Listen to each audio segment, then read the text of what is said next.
Assalamualaikum warahmatullahi wabarakatuh. Salam sejahtera untuk kita semua. Baiklah, masih bersama Bapak Henry. Di sini akan membawakan tutorial pembelajaran matematika. Adapun materi yang akan Bapak bawakan yaitu materi statistika SMK kelas 12 di part 6 dengan submateri ukuran penyebaran data tunggal. Jadi nantinya harapan Bapak ke depannya anak-anak kami tetap menonton dan mengikuti channel pembelajaran ini sampai dengan selesai.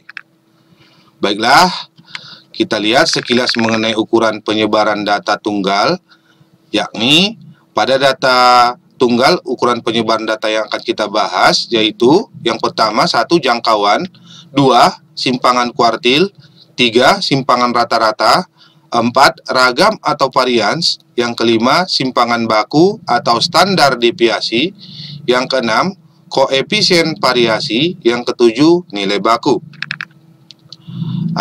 Di sini sekilas kita lihat pengertian dari ukuran penyebaran data.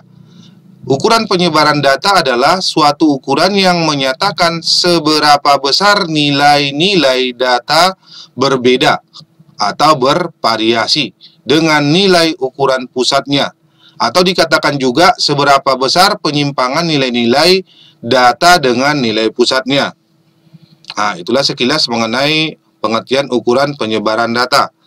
Baiklah, kita masuk yang pertama di bagian-bagian ukuran penyebaran data pada data tunggal. Yang pertama di sini jangkauan atau dikatakan juga dengan range. Kita lihat sekilas pengertian jangkauan. Jangkauan adalah selisih antara nilai maksimum dan nilai minimum yang terdapat dalam data. Jadi di sini pada jangkauan ada serentetan data pada data tunggal misalnya. Jadi yang perlu kita perhatikan data terkecil ataupun data yang terbesar, sehingga nantinya bisa kita masukkan ke rumus untuk menentukan jangkauan, yakni jangkauan atau R sama dengan X max dikurang X min, atau R sama dengan nilai data terbesar dikurang nilai data terkecil. Untuk lebih jelasnya kita lihat, perhatikan contoh berikut.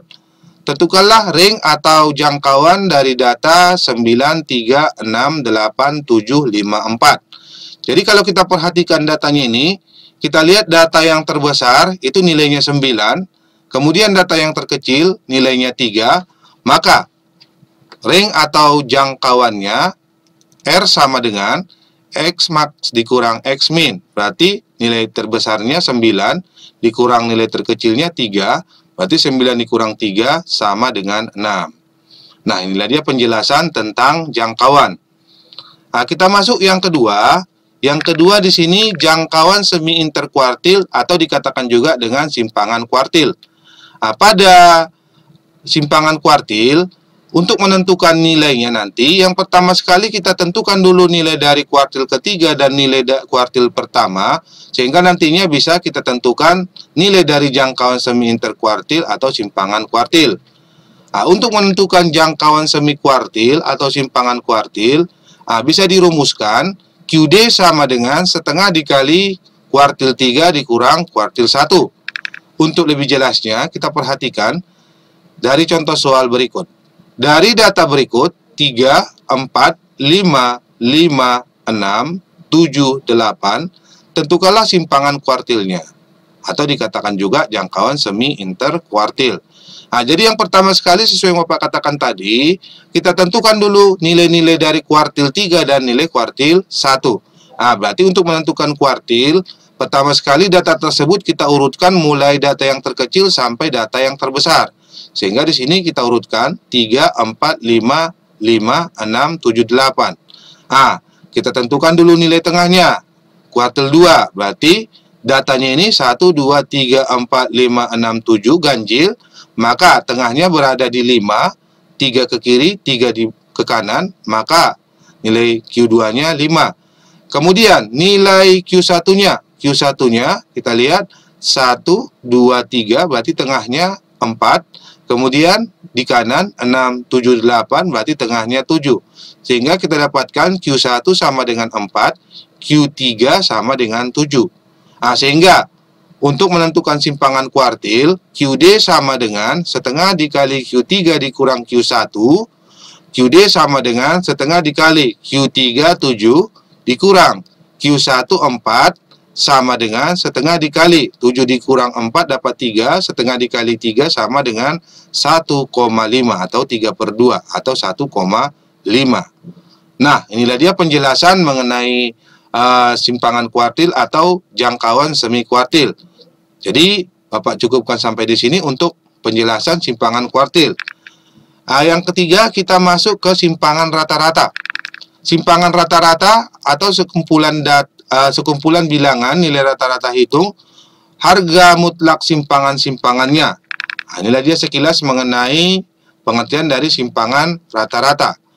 Untuk rumus simpangan rata-rata disimbolkan dengan SR. SR sama dengan sigma X dikurang X rata-rata dibagi dengan N, di mana X rata-rata ini dikatakan X rata-rata, kemudian untuk menentukan X rata-rata, jumlah semua data dibagi dengan banyak data. Sedangkan N di rumus ini menyatakan banyak data. Untuk lebih jelasnya, bisa kita lihat contoh soal dari simpangan rata-rata pada data tunggal. Kita lihat, nilai ulangan matematika dari 6 siswa adalah 7, 5, 7, 6, 8, 9. Tentukanlah simpangan rata-ratanya. Yang pertama sekali kita tentukan dulu X rata-rata atau rataan hitungnya. Kita jumlahkan semua datanya ini dibagi dengan banyak data. Berarti 7 tambah 5 tambah 7 tambah 6 tambah 8 tambah 9 dibagi 6. Berarti 7 tambah 5 12, 12 tambah 7 19 tambah 6 25 tambah 8 33 tambah 9 42. 42 dibagi dengan 6 dapat X rata-ratanya 7. Kalau sudah dapat X rata-ratanya 7, maka kita masukkan rata-rata itu ke dalam rumus, sehingga SR sama dengan X dikurang X rata-rata, berarti data pertama 7 dikurang 7 tambah data kedua 5 dikurang 7, kemudian data ketiga 7 dikurang 7 ditambah data keempat 6 dikurang 7 tambah data kelima 8 dikurang 7 tambah data ke-6 9 dikurang 7 per 6, sehingga kita lihat selisihnya 7 dikurang 7 selisihnya 0, 5 dikurang 7 selisihnya 2, 7 dikurang 7 selisihnya 0, 6 dengan 7 selisihnya 1, 8 dengan 7 selisihnya 1, 9 dengan 7 selisihnya 2 dibagi dengan banyak data 6, sehingga 2 tambah 1 tambah 1 tambah 2 kita dapatkan hasilnya 6. 6 dibagi dengan 6 kita dapatkan hasilnya 1, sehingga nilai dari simpangan rata-ratanya kita dapatkan nilainya 1. Nah, mungkin inilah dia penjelasan dari simpangan rata-rata. Kalau memang benar diperhatikan tadi, tidak ada yang payah. Baiklah, selanjutnya kita masuk ke ragam atau varians data tunggal. Ragam atau varians data tunggal. Ragam atau varians adalah perbandingan antara jumlah kuadrat simpangan dengan banyak data. Pada ragam atau varians dirumuskan S kuadrat sama dengan sigma X dikurang X rata-rata pangkat 2 dibagi dengan N. Di mana pengertiannya ini tadi sudah jelas Bapak paparkan di simpangan rata-rata. Jadi di sini nantinya anak-anak kami sudah memahami apa definisi-definisi dari rumus yang dipakai pada ragam atau varians. Kita lihat untuk pengaplikasian contoh soal dari ragam atau varians. Kita lihat contoh soalnya.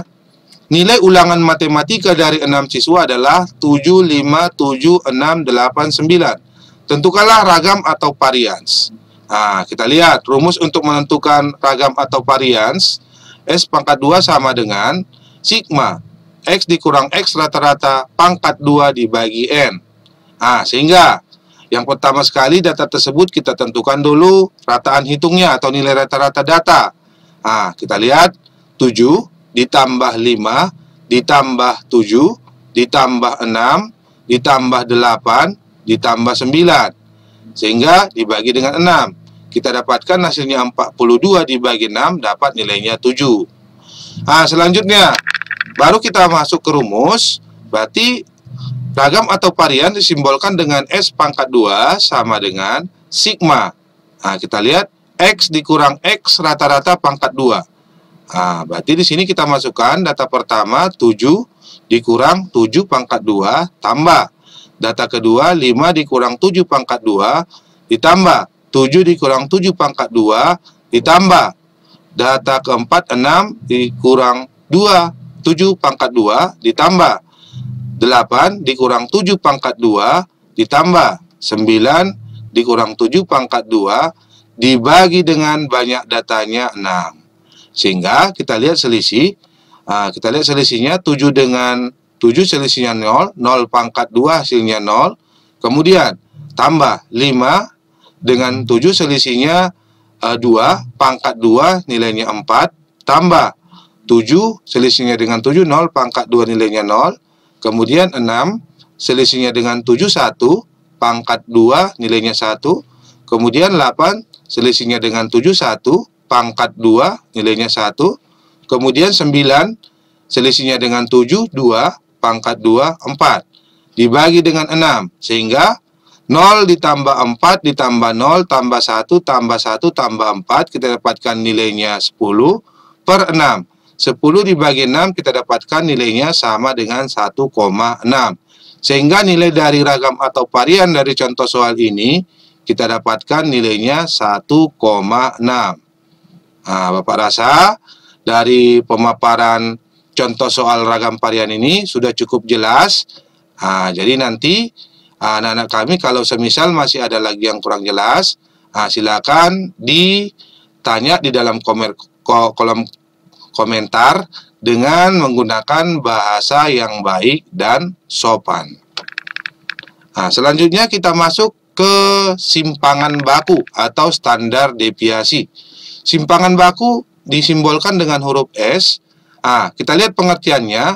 Simpangan baku yaitu akar dari jumlah deviasi kuadrat dari bilangan-bilangan tersebut dibagi dengan banyak bilangan atau akar dari rata-rata deviasi kuadrat. Pada simpangan baku dirumuskan S sama dengan akar S pangkat 2 atau S sama dengan akar sigma X dikurang X rata-rata pangkat 2 dibagi N. Kita lihat contoh soal pada simpangan baku atau standar deviasi. Kita perhatikan dari data, tentukanlah simpangan baku atau standar deviasi dari data 4, 5, 6, 6, 8, 7. Pertama sekali kita cari rata-rata hitung ataupun nilai rata-rata dari data. Kita masukkan, jumlahkan semua datanya ini dibagi dengan banyak data. Berarti 4 tambah 5 tambah 6 tambah 6 tambah 8 tambah 7. Berarti 9. 9 tambah 6 15. 15 tambah 6 21. 21 tambah 8 29. 29 tambah 7 36. Sehingga 36 dibagi 6 dapat nilainya 6. Sehingga nilai rata-ratanya kita dapatkan 6. Selanjutnya kita tentukan dia nilai dari selisih X dikurang X rata-rata kemudian dipangkat 2-kan. Datanya tadi 4, 5, 6, 6, 8, 7. Sehingga kita dapatkan di sini nilai rata-ratanya tadi 6. 4 dengan 6 selisihnya minus 2. Kemudian 5 dengan 6 selisihnya minus 1. 6 dengan 6 selisihnya 0. 6 dengan 6 selisihnya 0. 8 dengan 6 selisihnya 2. 7 dengan 6 selisihnya 1. Sehingga nilai dari X dikurang X rata-rata pangkat 2 kita dapatkan minus 2 pangkat 2 4. Minus 1 pangkat 2 nilainya sama dengan 1, 0 pangkat 2 sama dengan 0, 0 pangkat 2 sama dengan 0, 2 pangkat 2 sama dengan 4, 1 pangkat 2 sama dengan 1.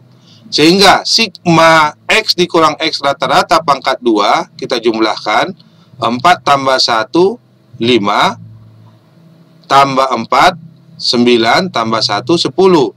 Sehingga kalau sudah dapat ini, kita tinggal memasukkan ke rumus, X sama dengan, S sama dengan akar sigma X dikurang X rata-rata pangkat 2 per N. Sehingga akar sigma X dikurang X rata-rata pangkat 2, kita dapatkan nilainya tadi 10 per N-nya kita dapatkan 6. Sehingga akar 10 dibagi 6, kita dapatkan akar 1,6. Kita dapatkan nilai dari simpangan bakunya akar 1,6. Nah, mudah bukan? Kalau kita perhatikan dengan bagus bagaimana cara menentukan dari nilai tersebut. Baiklah, di sini Bapak cukupkan. Kita lanjut ke koefisien variasi. Kita lihat koefisien variasi.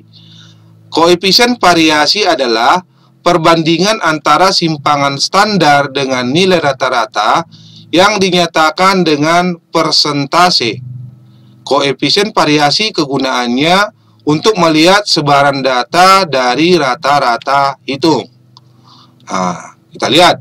Untuk menentukan koefisien variasi, bisa kita rumuskan KP. KP sama dengan S per X rata-rata dikali 100%. Di mana KP sama dengan koefisien variasi, S sama dengan simpangan standar. Sedangkan X rata-rata sama dengan rata-rata dari data tersebut. Nah, bisa kita lihat pada contoh soal, nilai rata-rata matematika kelas 3 mesin 1 adalah 80 dengan simpangan standar 4,5. Jika nilai rata-rata kelas 3 mesin 2 adalah 70 dengan simpangan standar 5,2, hitunglah koefisien variasi masing-masing. Nah, kita lihat. Di situ ada dua kelas, ataupun ada dua mesin, yaitu mesin 1 dan mesin 2. Nah, kita hitung untuk mesin pertama. Untuk mesin pertama, KP3 mesin 1 sama dengan X per X rata-rata dikali 100%. Berarti, kita dapatkan S dengan nilai 4,5, sementara X rata-ratanya itu 80 dikali dengan 100%. Sehingga kita dapatkan nilainya 5,6. Kita dapatkan nilainya 5,6%.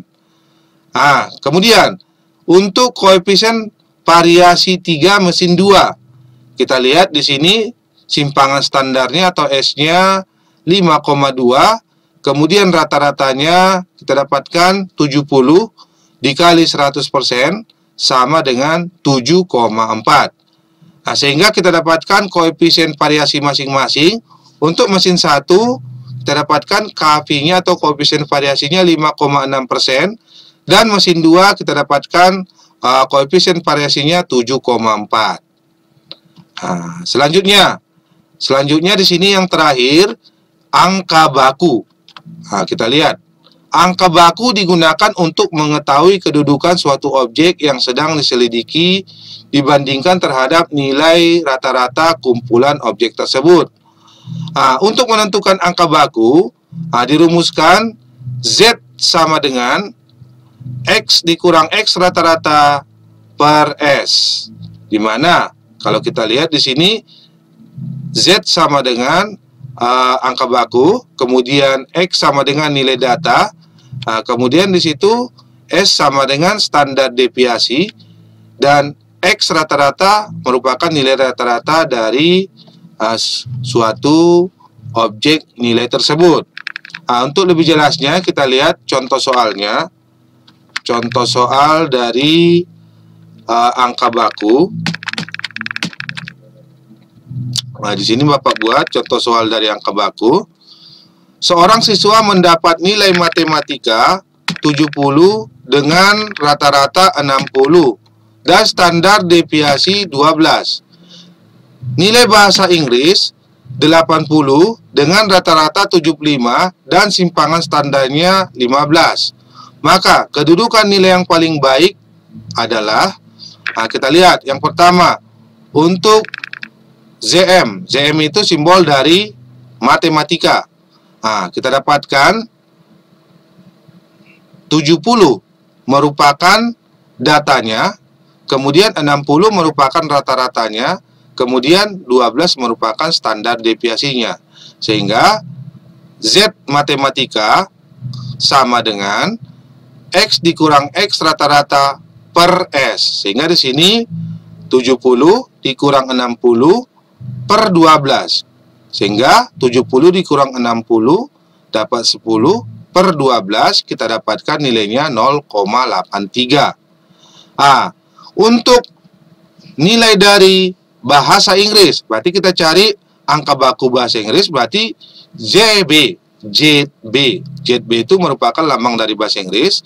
Berarti angka baku bahasa Inggris sama dengan, kita lihat pada bahasa Inggris, nilai datanya 80, kemudian X rata-rata 75, kemudian S atau standar deviasinya 15. Sehingga X dikurang X rata-rata per S.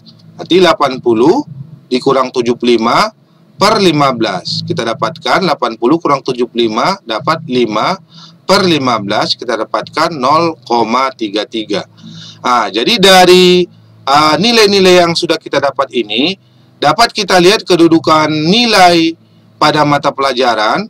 Berarti kita dapatkan kedudukan nilai matematika merupakan lebih baik daripada bahasa Inggris. Karena kita dapatkan angka baku dari matematika lebih tinggi dari bahasa Inggris. Nah, Bapak rasa dari pemaparan satu persatu mengenai ukuran penyebaran data, Bapak rasa sudah jelas Bapak paparkan. Sekali lagi, kalau memang masih ada lagi yang belum paham, bisa dibuat atau dituliskan di kolom komentar dengan memakai bahasa yang baik dan sopan. Jadi harapan Bapak ke depannya, anak-anak kami tetap mengikuti pelajaran demi pelajaran di video pembelajaran kita ini. Jadi harapan Bapak, anak-anak kami tetap mengikuti pembelajaran ini. Jadi Bapak cukupkan sampai di sini. Bapak sudahi dengan salam. Assalamualaikum warahmatullahi wabarakatuh. SMK bisa.